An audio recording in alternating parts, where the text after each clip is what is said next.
It is Thursday night, August 19th, and we are live here. This is College Football Unfiltered on the Bleav Podcast Network and on the 365 Sports Network. Let's go.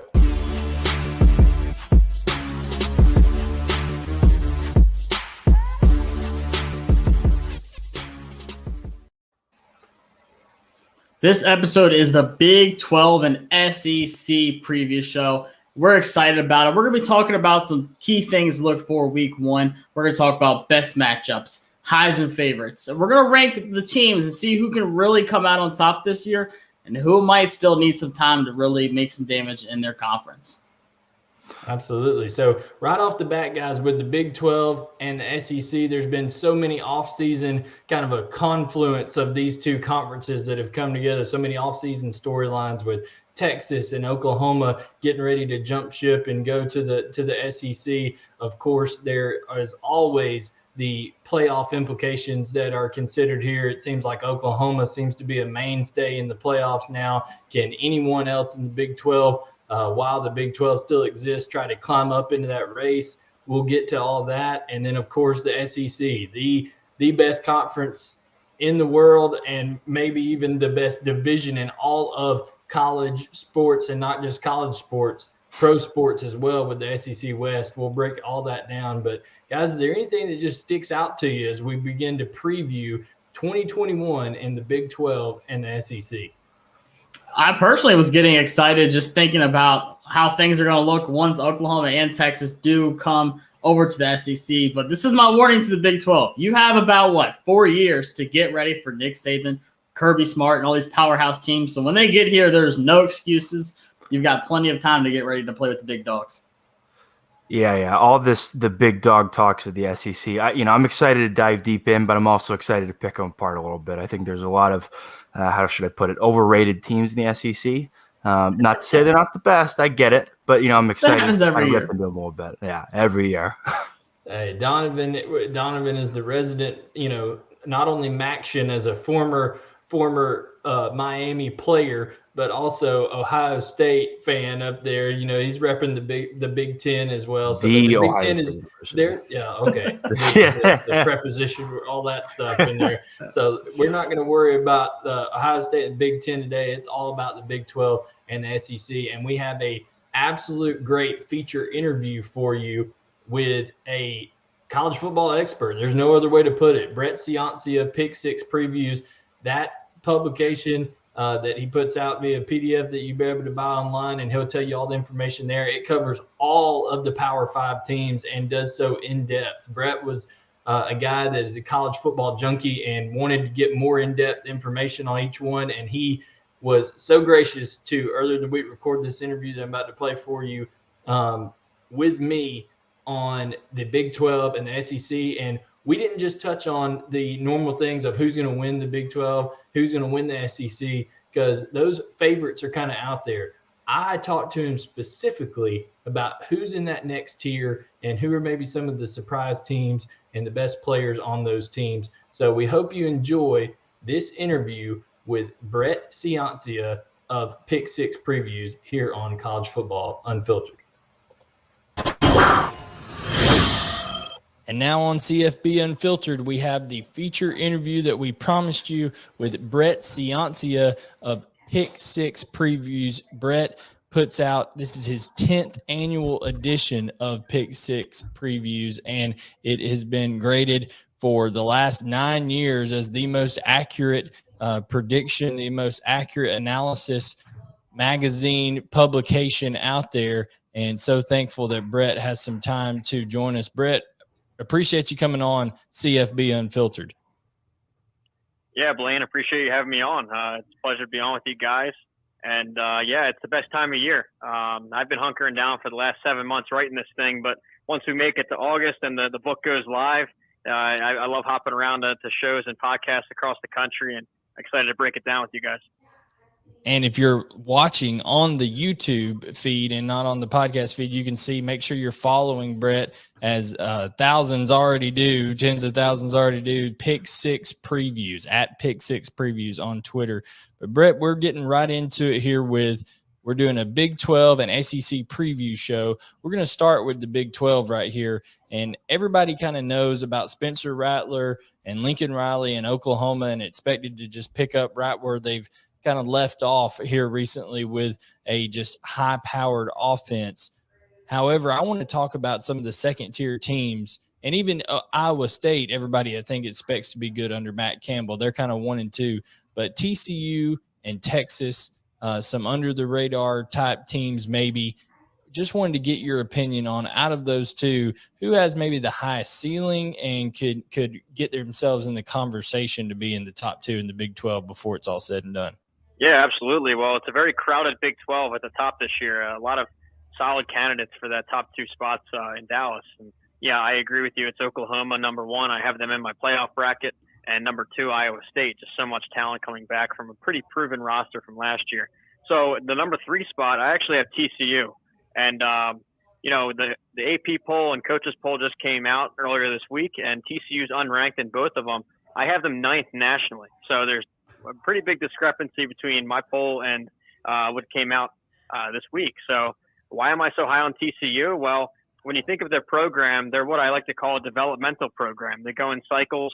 Gary Patterson and his staff are excellent in player development, taking 3-star guys and what's now become 4-star guys and turning them into pros and all-conference players and wins on the field. So as a developmental program, they go through cycles. So when they're younger and newer starters, they struggle a little bit, lose some coin flip games. But when they become veteran, like they are this time around, they can contend for conference titles. And when you break it down position group by position group, there's a lot to like.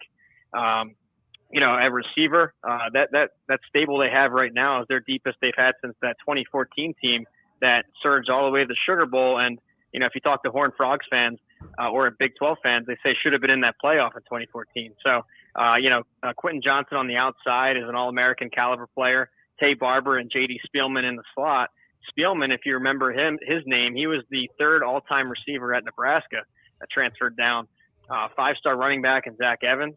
An offensive line that's veteran, and the kind of the key parts of the offense is Max Duggan, and this is a quarterback that took over in 2019 as a freshman, a true freshman, got thrown in there, struggled a little bit, had a typical freshman year. He was crushed by those NFL draft analysts who were looking at Jalen Reagor's tapes and were really giving Duggan a hard time. I'm a Duggan defender. I think he's got a cannon for an arm. He's one of the fastest players on the field as a runner.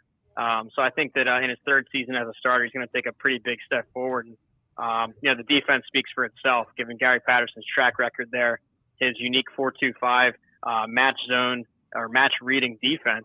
In the Big 12 and offensive league, they needed a way to combat all that. So, defensive guru right there. And it's a crowded secondary, a deep defensive line. There's really a lot to like with TCU.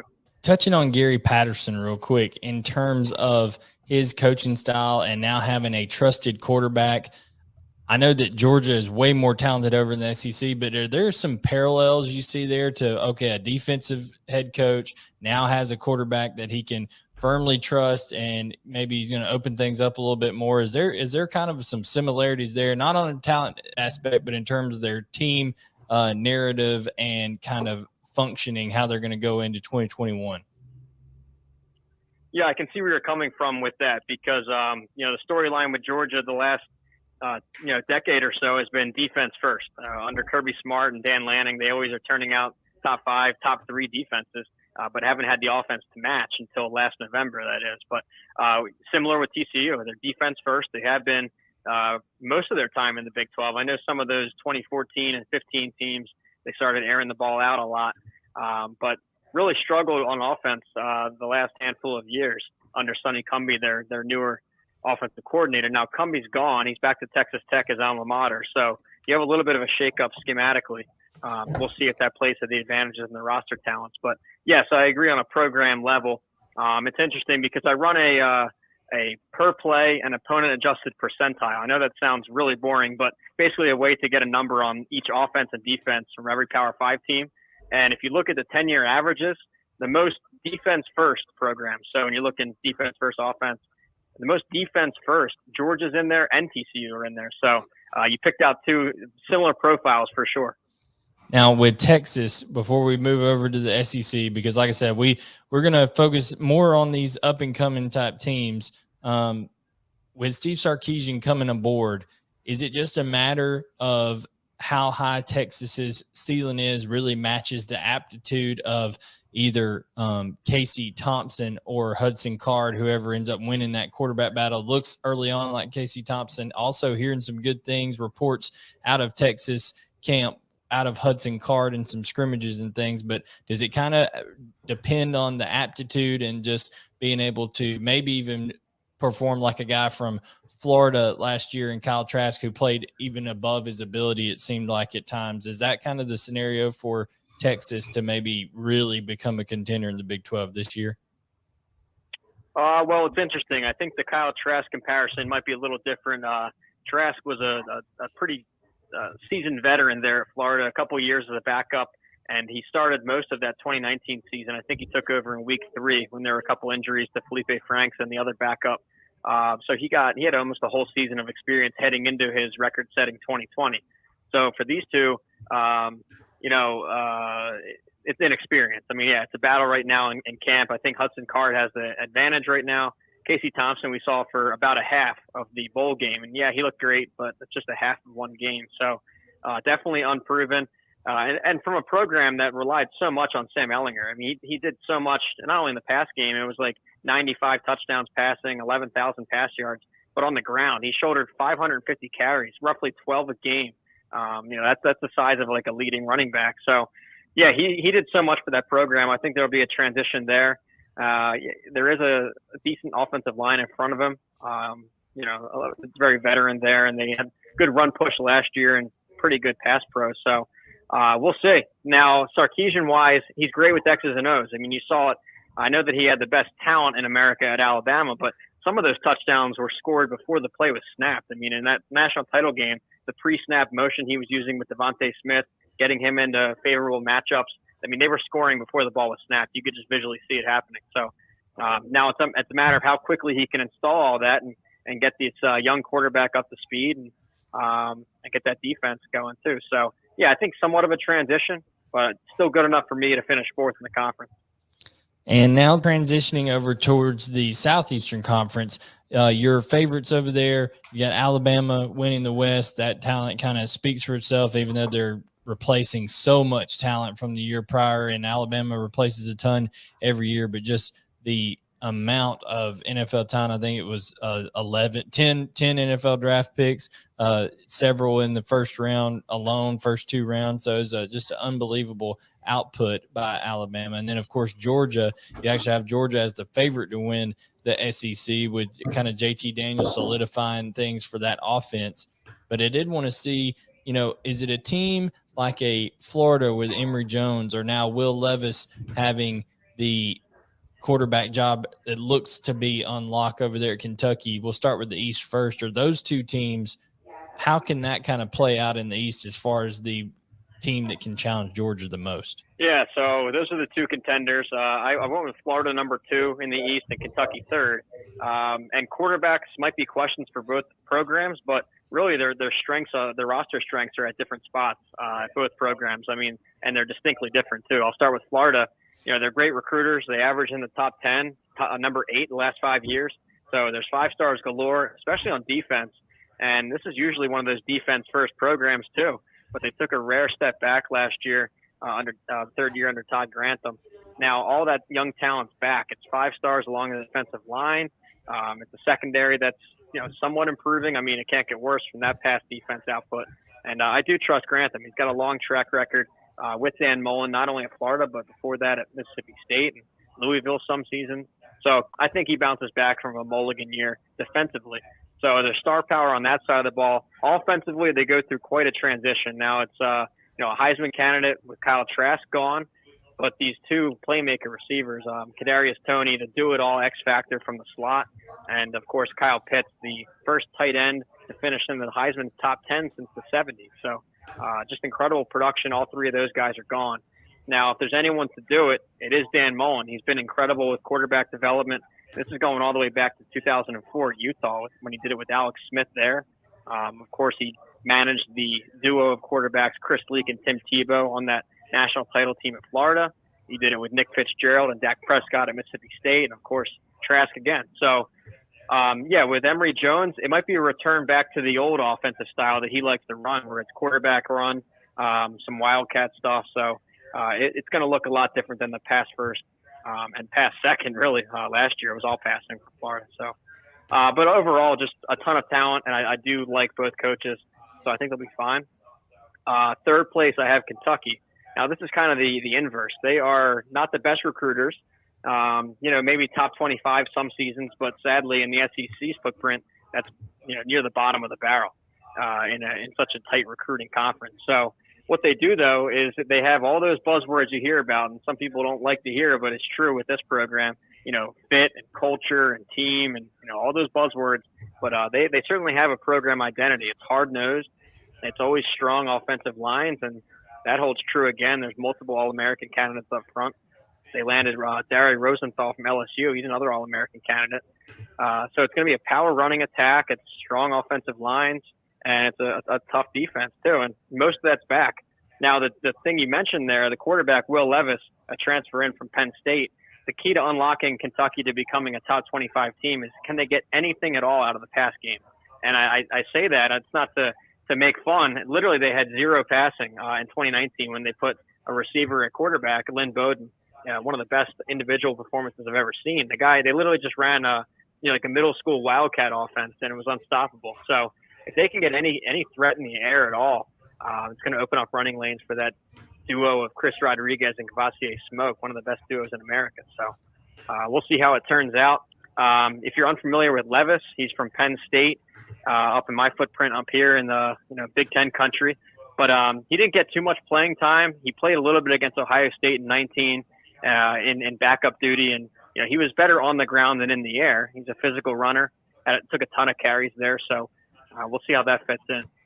Another team that I would almost put really close now, transitioning to the West, Brett, with kind of Alabama in terms of talent-wise, is Texas A&M. Jimbo Fisher is really starting to get the recruiting rolling there in College Station, and I think with some of the business footprint there with oil money and things like that, and the NIL coming into feature, Texas A&M's recruiting is only going to get better and improve. I think their point is, can Hayes King be good enough to kind of propel that offense and kind of replace somewhat what Kellen Mond left?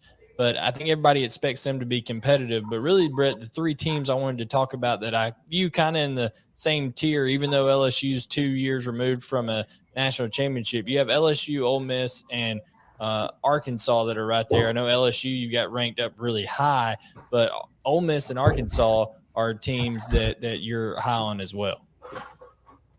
Yeah, well, the SEC West is the best division of football this year. Again, all 7 teams made my national top 40, so that gives you an idea of how crowded it is. Real quickly with A&M, I'm on Texags radio every week, and I made this analogy a bunch over there that if college football programs were stocks, I'd be investing in A&M. I mean, this program's on the rise quickly. You already hit on the money they have, but they have the geographic footprint in the hotbed of Texas recruiting. Jimbo Fisher bringing in top 5 classes. It's a proven offense, excellent coordinator, Mike Elko. So yeah, they're really a quarterback away. But yeah, it's crowded. Like I said, LSU, I have number 11 nationally. That's only good for 3rd in the West. When you look at LSU, it was an all-time transition season. Everything clicked perfectly in 2019, and all that left Baton Rouge for 2020. And that coupled with maybe a poor coordinator hire here and there, and an offseason that canceled out spring ball and a lot of the summer, so you couldn't install anything. And it was super young as a roster, so it was a disaster. Now, with that said, though, it's all back. All that young talent that played ahead of schedule is all experienced and veteran for 2021. They made more coordinator tweaks, which I think these will do better for the full season, a full offseason, that is. And when you look position group by position group, they're loaded. I mean, this is a 5-star, top 5 recruiting program. So they're poised for a huge, huge comeback season. I hope you got your jokes in on LSU last year, because they're coming back quickly. And then from there, these are 2 programs that, like TCU, were unranked in the AP and coaches polls, but I have them ranked in Ole Miss and Arkansas. First with Ole Miss, going through their 2nd year under Lane Kiffin. This is an offense where it's one of the best in the country schematically.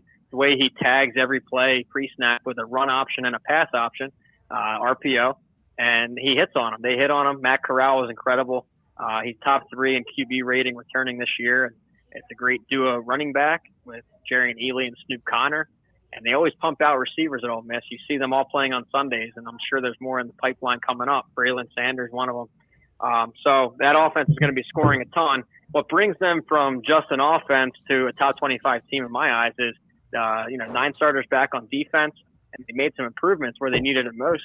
They added the number 1 junior college defensive tackle and the number 2 JUCO D tackle. So, adding some strength there in the middle of the defense, I think they make a major step forward. And quickly last, with Arkansas, also a second-year bonus under Sam Pittman. This was a hire that was laughed at nationally by all the blue checks there on Twitter. And I like to wait a year or two, see how they can build a staff, see how they can recruit. And so far, Sam Pittman, to his credit, has been perfect. He hired Barry Odom on defense, Kendall Briles on offense. So far, so good.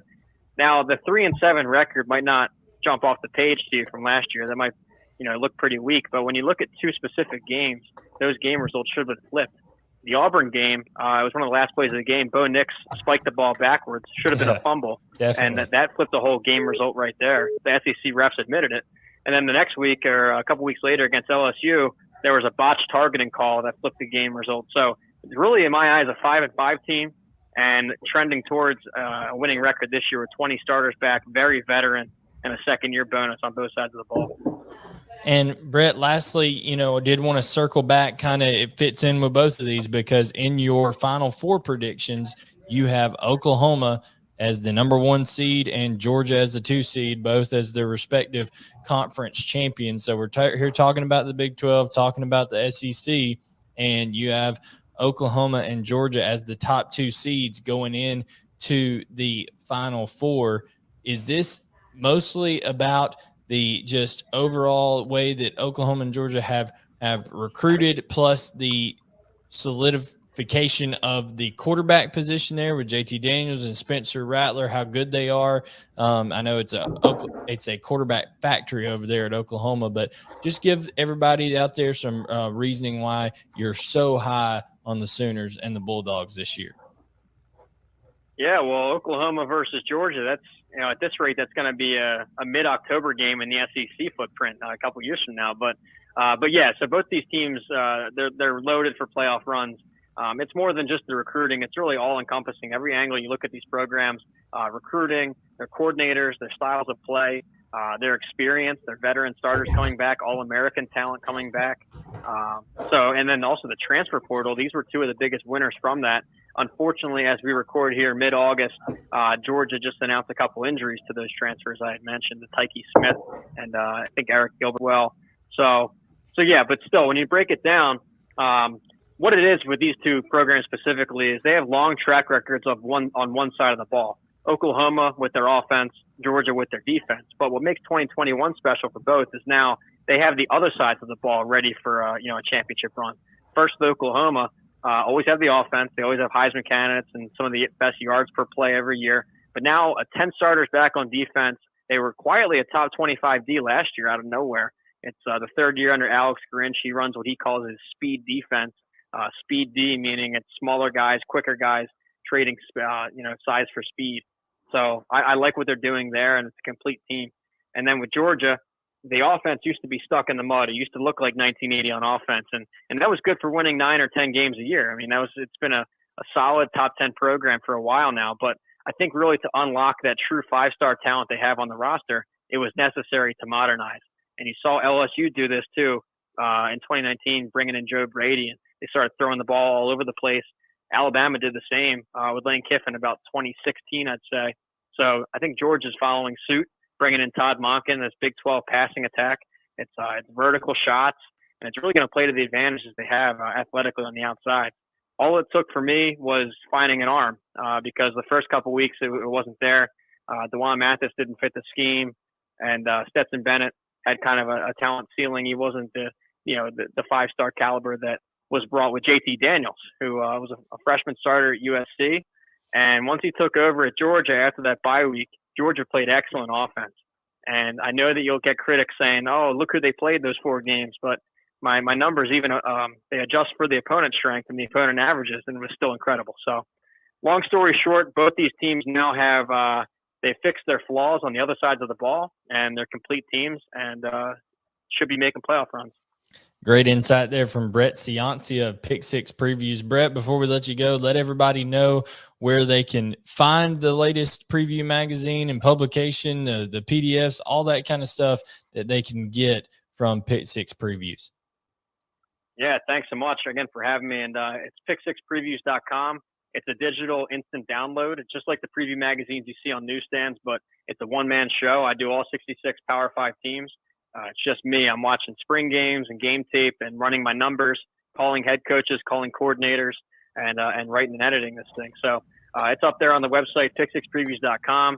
A couple sample pages, a couple testimonials in there too. One from ESPN's Chris Balica, big testimonial there. And follow us on Twitter at Pick6Previews. So thanks again, Blayne, for having me, and best of luck this fall with the show.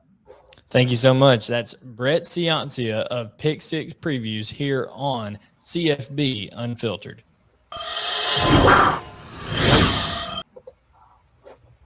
Yeah, absolutely great interview with Brett right there. I mean, the depth that he knows with college football, right, especially the Power 5, is just insane. And so, talking about some of the stuff he got into, the system changes, right, the player turnovers, the player maturity, we're going to get right into that with some college football playoff talk.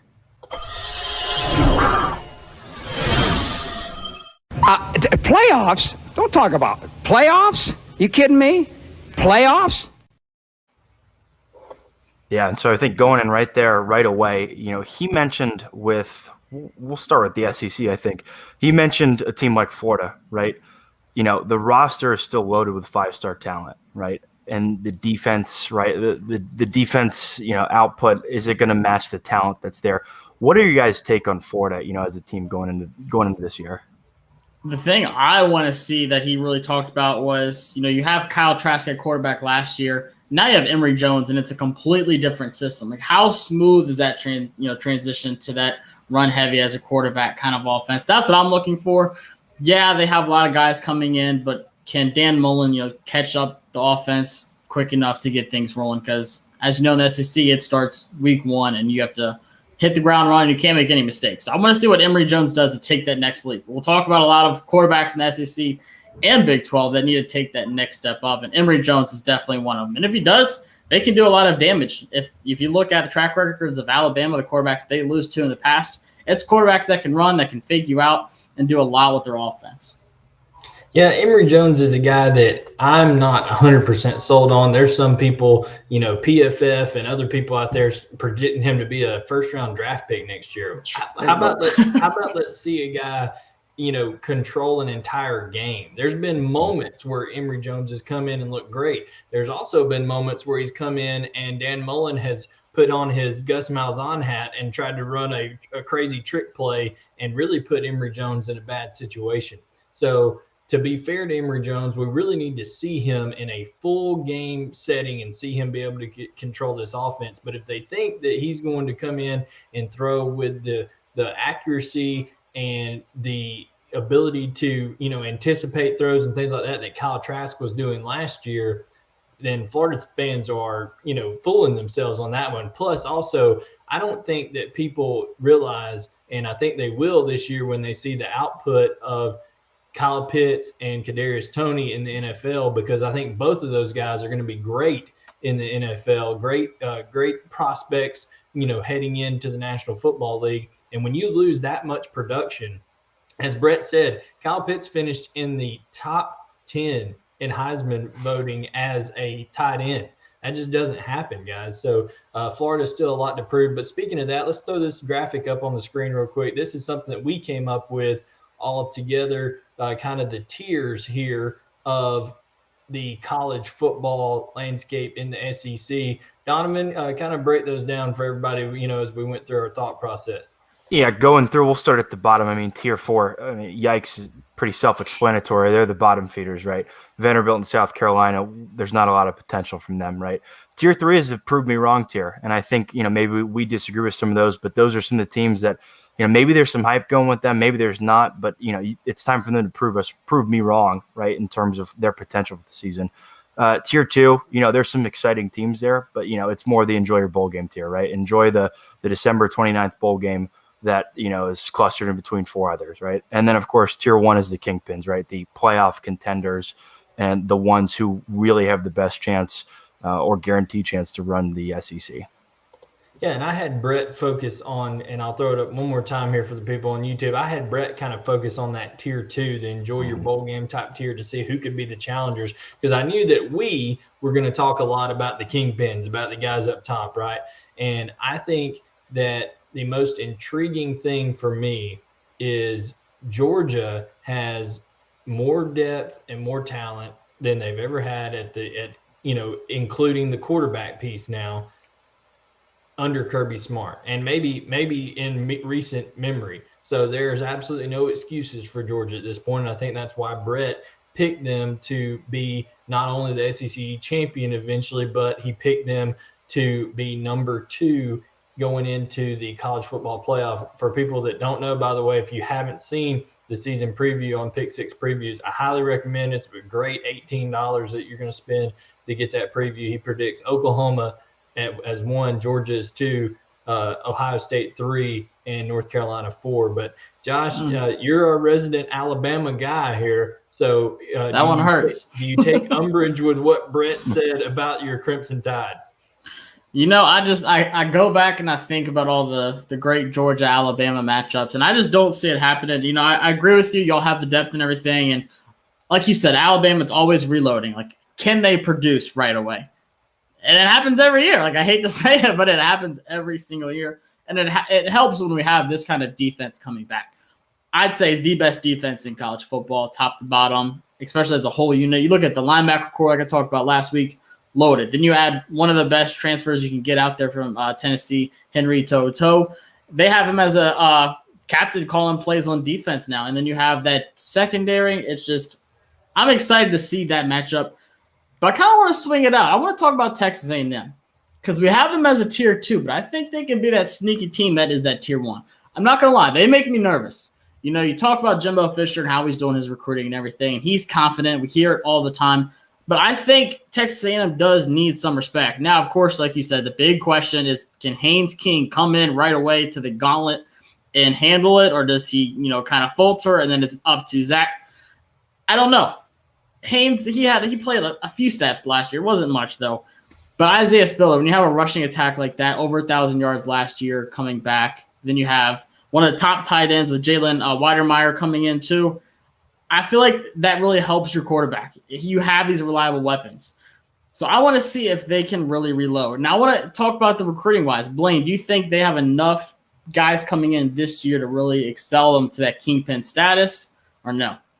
Well, with Texas A&M, they've really been trying to, turn the corner on the recruiting output, and they're getting close to being up there now in the perennially, in that upper tier. When you're in the upper tier in the SEC, that puts you firmly inside the top 10 in the country in recruiting. In fact, for another show I had recently, I can throw this up there. I had recruiting trends. And you can see right now in the Rivals rankings, A&M is currently in this recruiting class, the 2022 class, ranked 10th, Alabama 9th, Georgia was up at 6th. That was before Jake Pope committed to Alabama, a safety from Georgia. But in terms of this recruiting class, I think that Texas A&M did what they needed to do by keeping a lot of homegrown talent there. But the main thing with Texas A&M is they quite possibly have the 2 best running backs in the country when you're talking about Spiller and Anais Smith. And I think one of the bigger matchup problems for Alabama is going to be if Jimbo Fisher is able to find a way to go split back, gun. He likes to do a lot of 2-back sets, even like some Drew Brees, New Orleans Saints, Sean Payton type stuff there. And they have a player in Anais Smith that is different. I mean, DJ Shockley talked about him last week in our debut episode. Anais Smith is a guy that, let's say they start him off in the backfield. Well, now Henry To'oTo'o is in the box covering him, right? And one weakness of Henry To'oTo'o is that he is not a great coverage linebacker.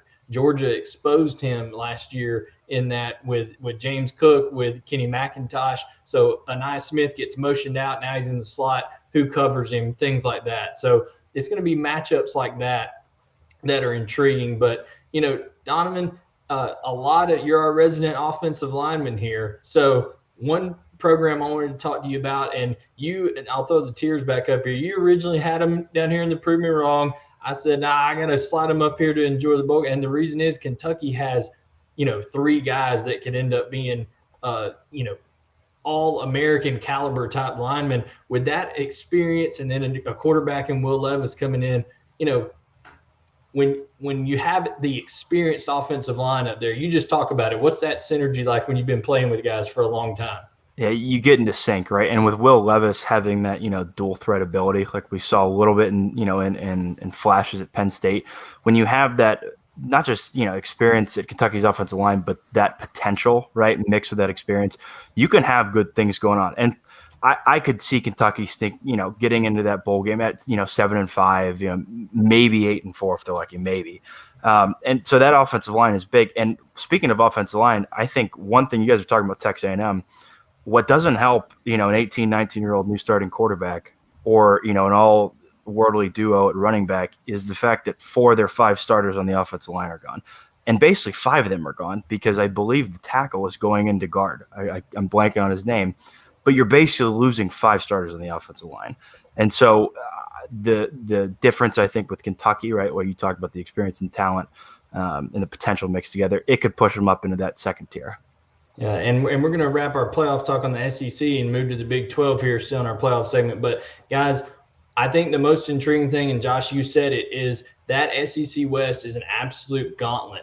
And Brett told everybody that don't sleep on LSU this year. That was COVID, all that kind of stuff that was going on in 2020 that had the season out of sorts, coordinator changes, all that. LSU seems to have remedied that in this offseason. I think Max Johnson is going to be an excellent quarterback for them. Really showed some poise and some toughness in that Florida game late in the year last year in his first start over there. So, look out for LSU. Like I said, A&M is there. Alabama always there, the standard. But, with Alabama losing as much talent as they ever have in the Saban era off that last year's team, 3 Heisman Trophy candidates, really, that's just a lot to replace, and it shows you how good that Alabama program is. But now let's go ahead and talk about, and I think we firmly established there that it seems like Georgia and Alabama are the 2 that were really fighting for playoff spots. And if chaos breaks out, then Georgia and Alabama could potentially both find their way in there, providing a 1-loss situation. But it would have to take a lot of chaos out there in the other 4 because the rest of the country just absolutely hates the SEC with passion. And that is why we're headed towards playoff expansion. But that's a talk for maybe next week. Who knows? What's it going to look like when Texas and Oklahoma joins? It's going to be like an all SEC playoff at that point if they don't expand it. Absolutely. So now let's talk about the Big 12. So here are our tiers for the Big 12.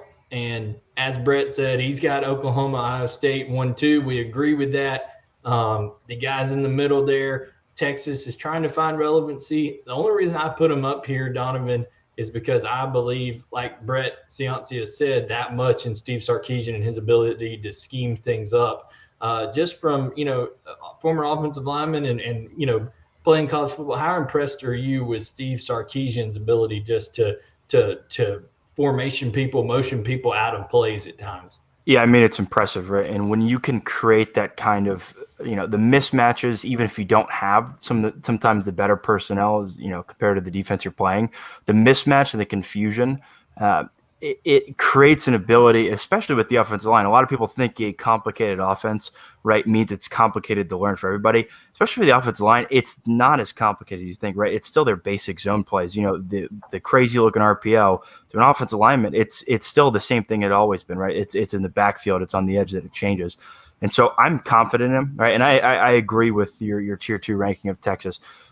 Again, not to say a whole lot about the Big 12. I'm not a big proponent of them, but I see them in that tier 2, and Oklahoma and Iowa State are obviously the kingpins, but in that tier 2, it's kind of a toss up who could lead that second tier.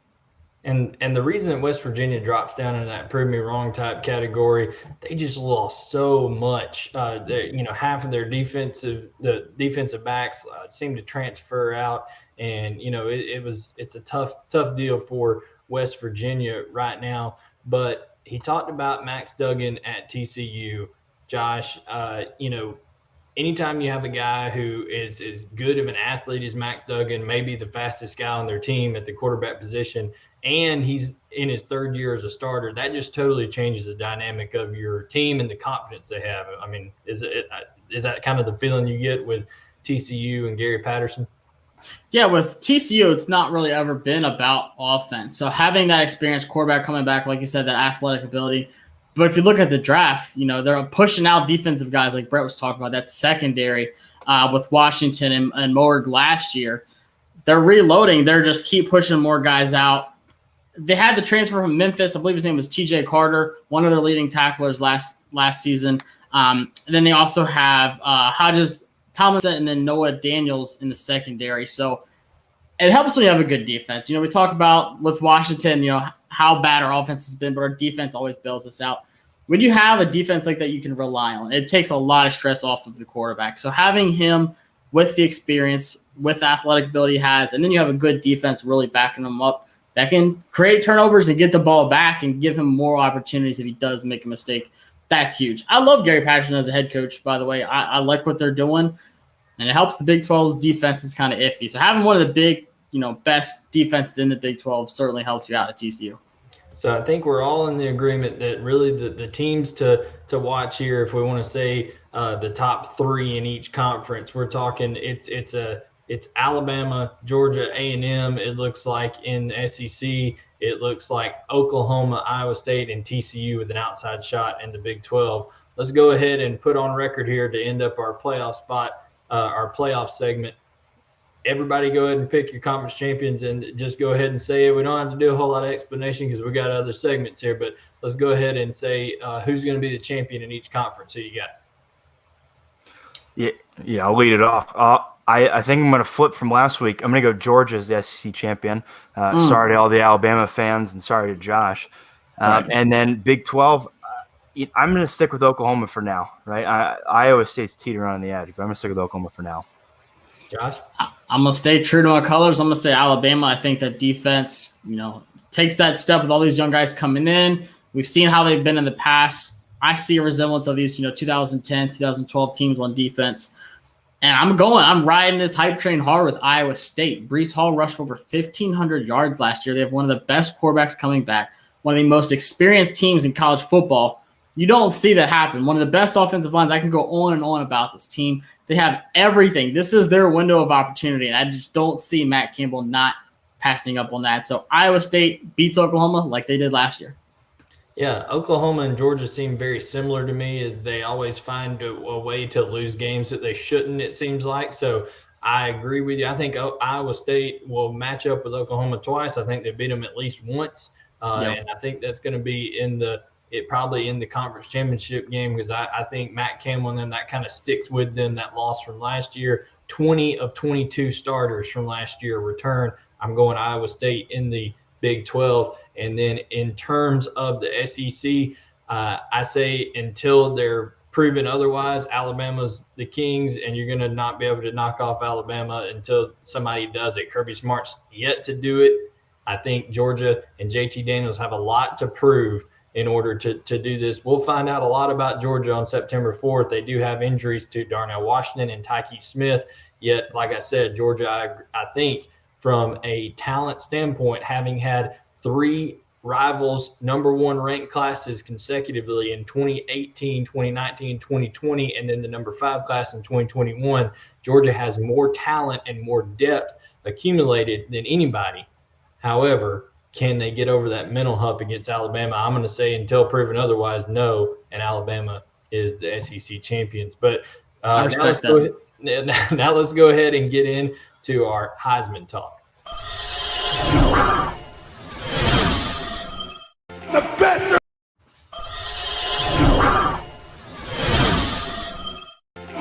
there is, the best there was, and the best there ever will be. Absolutely. I cut Bret Hart off there. You can't get off the best there is, the best there was. The CFB Unfiltered screw job. Yeah, absolutely, the screw job in CFB. No, sorry to the excellence of execution there, Bret Hart, up in Calgary, wherever he's at these days. But in terms of Heisman guys, looking at odds on different betting sites, things like that. Today, I was kind of scrolling through. It seems like the odds-on favorites, and we'll go Big 12 first. I'm going to break it down Big 12 versus SEC. Spencer Rattler, Breece Hall, Brock Purdy, and Bijan Robinson are the kind of top 4 guys that are getting any kind of recognition. I just think that Spencer Rattler is by far and away the most one just because of the video game numbers that Lincoln Riley's quarterbacks throw out. But go ahead, somebody try to make the case to prove me wrong of why it could be one of these other guys. Look, I said it a minute ago, Breece Hall. How many times do you see a running back over 1,500 yards last season with the kind of offense they had? Like, they had Brock Purdy, they had Charlie Cole. Like, he wasn't the only option for Iowa State. So being able to put that production up when you have such a loaded team, you can say it hurts you because you can get lost in all the scores and the stats with the padding and everything. But I agree with you. It's Spencer Rattler's race to lose. He's clearly the favorite, but don't get caught up in Hollywood. Don't get caught up in the shoes. Don't get caught up in the NIL deals because Breece Hall will literally run right past him in the Heisman race if he doesn't watch out. Yeah, I'll play devil's advocate here. I'll go Brock Purdy, right? So I like what you're saying with Breece Hall, but I think Brock Purdy, there's a lot of hype going into him last year, right? A lot of talk, could he be a first-round quarterback, going after his junior year. And I think that, I don't want to say pressure, but the kind of the expectations that he has and the potential that team has with the loaded roster, right? I think he has got a chance to step up to the task. And if he does and kind of prove himself of what a lot of people thought he was going to be, going into his junior year, then he could outshine Breece Hall a little bit. And I think if that happens, if the quarterback, and the running back are both, all worldly players, but the quarterback, is outshining, on the big stage, the quarterback's usually going to be the favorite for the Heisman finalist. Yeah, we had a couple of comments here that I want to address going back, before we get to our SEC Heisman. We had Sam Kim saying, if LSU has remedied last year's problems, then why is Vegas only favoring LSU by 4 versus the Bruins? Well, Sam, they're favoring them by 4 on the road. Usually the road is good enough for 3 points. So that really means they think LSU is really about a touchdown favorite. So, I think out in Pasadena, and people have to give credit that Chip Kelly's program is really starting to show some improvement out there. So I think if you're favored on the road out there, you're definitely a high favorite. And then Chris Woods, Josh, he says Oklahoma, Georgia, Ohio State, North Carolina. Really? He doesn't agree with Brock's thing. He says straighten them out. I think Josh has already tried to straighten them out. I said that I think Alabama wins SEC, so we can move on from there. And guys, speaking of the SEC Heisman candidates, we came up with a list of JT Daniels, Bryce Young, Isaiah Spiller, and Matt Corral. Quarterback dominated there. I think Matt Corral will have the best numbers of any of those guys. I just don't think that Ole Miss will have the record because that matters to Heisman voters. Maybe it shouldn't. Lamar Jackson was able to win with that Louisville team that was nowhere near in the title picture. But what are your guys' opinions? Who sticks out to you in the SEC Heisman candidates? I agree with you. And then, of course, having Lane Kiffin being the offensive genius he is. Like Brett mentioned, they have Ely. They have Snoop also. Great running back duo.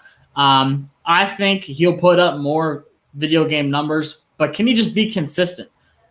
Or is he going to play like he did against Arkansas last season and just go off the rails? You have to see. He can't have one slip-up game where it's like, he kind of cost him that game. We needed him to step up that game, and he didn't. So, obviously, I want to say Bryce Young. But I'm going to agree with you. I think Matt Corral has an opportunity to. But JT Daniels, he's right there on the outside. I think he's third right now in Vegas in the best odds for Heisman, and I think he's going to show why. Yeah, I'll take – I know he's got the third best odds in Vegas, JT Daniels, but I think of all the Heisman candidates, he might be the one with the best odds to win it in the SEC, and I'll tell you why. Matt Corral, Ole Miss, he might have otherworldly numbers, but if Ole Miss isn't kind of knocking on the door of, a 9-win season, I don't know if he ends up being a finalist. I know there's been other, players in the past that have been on, those kind of level of teams that have made it. Isaiah Spiller at Texas A&M, again, I think there's a lot of good players in the SEC that, he may do well, but I think he's going to get outshined a little bit. And Bryce Young, quarterback, Alabama, I think of the big three, Clemson, Ohio State, Alabama, he is the least likely to succeed of those three. I'm not saying he's going to be successful, but I think he's the least likely. And that leaves you with JT Daniels, right? Of those, between him and Bryce Young, he's more experienced, he's more proven. I think he's my favorite for the SEC as the Heisman finalist. Bryce Young is uber talented. I mean, he's unbelievably talented. I'm not sure he can ride all the roller coasters at Universal Studios. I don't know if he's tall enough yet, but we'll see. I just don't know if the young man has the size to last in a SEC season. I wish no ill will upon him. I hope he stays healthy as can be all season, but it is a physical league, and when you are that small, it's really worrisome. The only reason I don't think JT Daniels will win the Heisman is because I think Georgia has a under-the-radar player that really no one nationally is talking about, but everyone in Georgia knows what's about to happen with Kendall Milton. Kendall Milton is the next superstar in the SEC, and my prediction is he will overtake Zamir White and James Cook in short order before things go here. I really think that Kendall Milton is – I mean, he's in the same ilk of a Nick Chubb type runner, the same ilk of a Noshawn Marino type runner that just runs with reckless abandon and is really tough to bring down. And I think that's going to prevent JT Daniels from kind of putting him, because once Kirby Smart sees Kendall Milton slashing through, he'll be like, "Oh, run that rock, monkey! Let's keep running it." So that's how that's going to turn out. I think Bryce Young's definitely the favorite, but I would also show some love to, and a lot of people aren't talking about this. Ed Orgeron is going to sling that thing around. And he's got the lefty and Max Johnson. Max Johnson could be a sleeper, guys. I'm telling you, the guy has no conscience whatsoever. He's like a 3-point shooter. He's out there shooting like James Harden. He doesn't care. He's going to pull up from wherever. And sometimes that's not a good thing. Max Johnson's going to throw some picks this year, but they are not going to be scared to throw the football. So that could be a little sleeper pick for you here. But now let's go ahead and move on to the big three. Big three. Yeah. Big three. Okay, guys. So here in the big three, we took the best 3 games from the Big 12, the best 3 games from the SEC. I'll kind of introduce these games to you, and then you guys kind of take turns telling us what you think about them. I think one game that stands out to me, and we've talked about it, alluded to it already, Alabama and A&M, October 9th in College Station. Donovan, I'm going to let you answer because Josh is already sweating this thing over there. Donovan, what do you think with Alabama visiting the Aggies? I think Texas A&M in this game is going to have every opportunity to prove me wrong, right? I think they're getting a little overrated, like I said, in the media and within Texas A&M fans. They're going to have every opportunity. It's a home game, right? They're going to have a loaded defense against a young and, like you said, small, undersized quarterback. They're going to have every opportunity to prove that they belong, in that tier 1 with the SEC. I don't think they're going to do it, but they're going to have every opportunity to prove me wrong, and I'm excited to see if they can do that. Josh? Yeah, I agree. This is one of the games playing at College Station. Every time we do it, it always makes you nervous because that's one of the most electric stadiums to be at. It is always jumping, the fans being back. That's huge for them. This is one of the games we kind of wish you played them early in the season. I think we played them like close to the end of October, middle of October. Yeah, October 9th. Yeah. 9th. So about 4 or 5 weeks in. Yeah, so you really that's the one I'm like, man, I wish we had him in a week or two earlier. It's where Hayden King, he's not settled in yet. He's just getting thrown to the wolves to that defense. So I think they'll have enough time to prep for it, but I don't think it'll be enough. I think Alabama wins that one. I'd like to see I think the spread's going to be probably at about 8.5 by the time the game comes around, and I would take Alabama. Then you have Florida at LSU on October 16th. My only question is, how many extra cleats are going to be brought into that stadium by people there at in Death Valley, where they're just going to throw cleats around because of the misfortune that Florida had, where they had one of their players lose train of thought and throw the cleat, give LSU the chance, go down, ruin Florida's playoff hopes with a long field goal. I'm just really looking forward to seeing that matchup. I think it's going to be 2 offenses that are absolutely wide open. Emory Jones doing more through the run game and Max Johnson throwing the ball. But I'm just excited about that. That was a week after the Alabama-Texas A&M game, and it's got huge playoff implications, guys. I mean, LSU, if they bounce back like Brett from Brett Ciancia from Pick Six Previews thinks they could be right there in it when it comes time for them to play Alabama. Yeah, Copeland versus Stingley Jr. You can't talk about LSU without talking about Derek Stingley. But they're saying might have a shot at being at the Heisman odds. I say if he does, it's only because Devontae Smith's not here anymore. So that's going to be a good matchup. A lot of pressures on Copeland, though.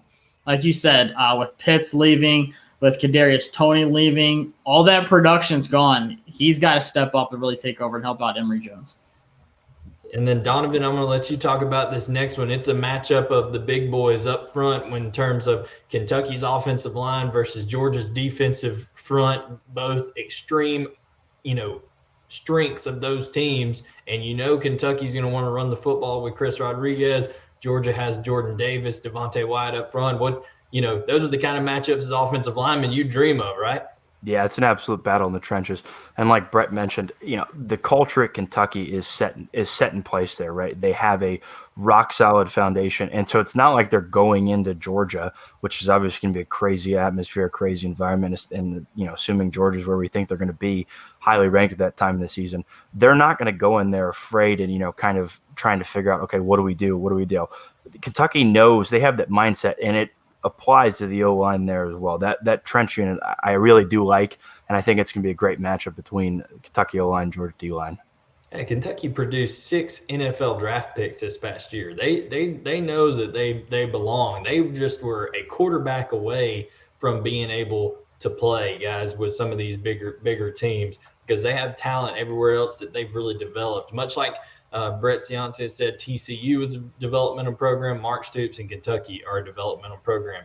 And speaking of TCU, now let's get to the Big 12 best 3 games.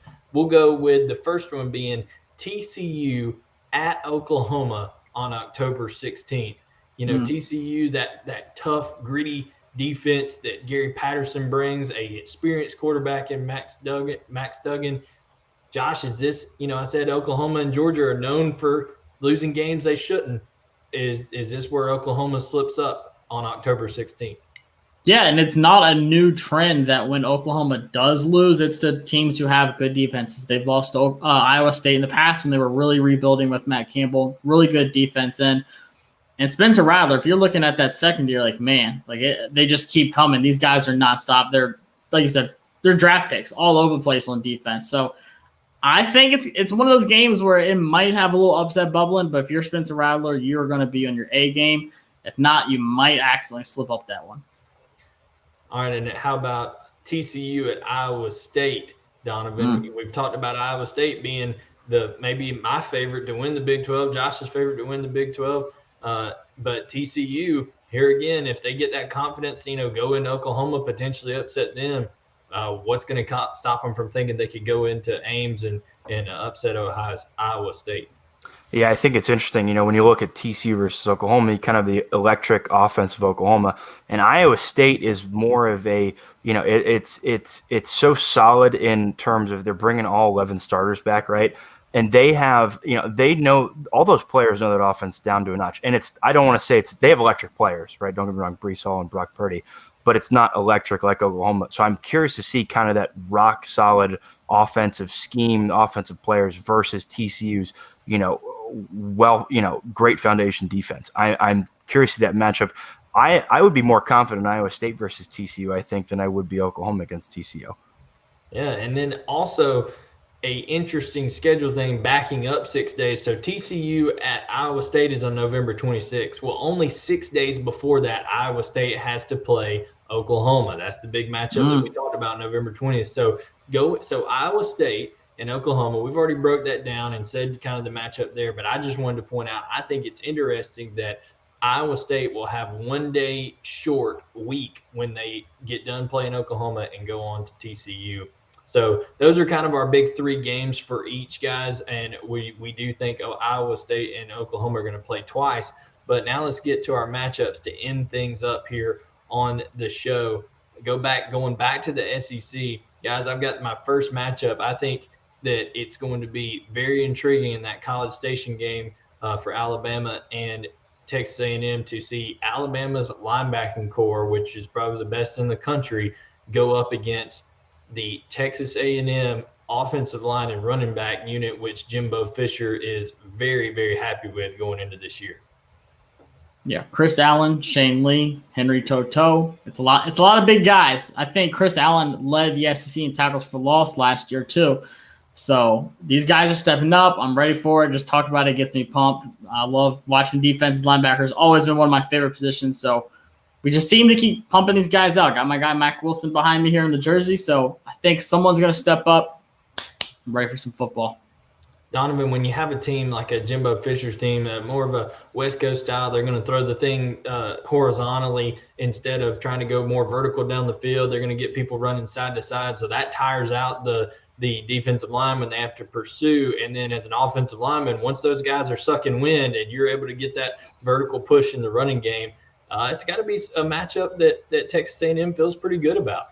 Yeah, and I think when you get those defensive linemen tired, right, we're going to see a great matchup, because when those defensive linemen get tired out, we're going to see Alabama's, very good linebackers, like you mentioned, Josh, versus Texas A&M's, all-worldly duo. And that is, I think in itself, is between those two, because when the defensive linemen get tired, you kind of eliminate them, from that moment in the game, right? And the offensive line, usually when the defensive linemen are tired, the offensive line tends to just, plow through them as the game goes on. And so I'm intrigued to see that running back duo versus the Alabama linebacking core. Yeah, Will Anderson has to close off the edge and help out the linebacker. You can't let it go wide like you're talking about. DJ Dale, Phildarius Mathis up in the middle there, got to clog up some holes and stop that run game. Yeah, then you mentioned Derek Stingley Jr. earlier, Josh.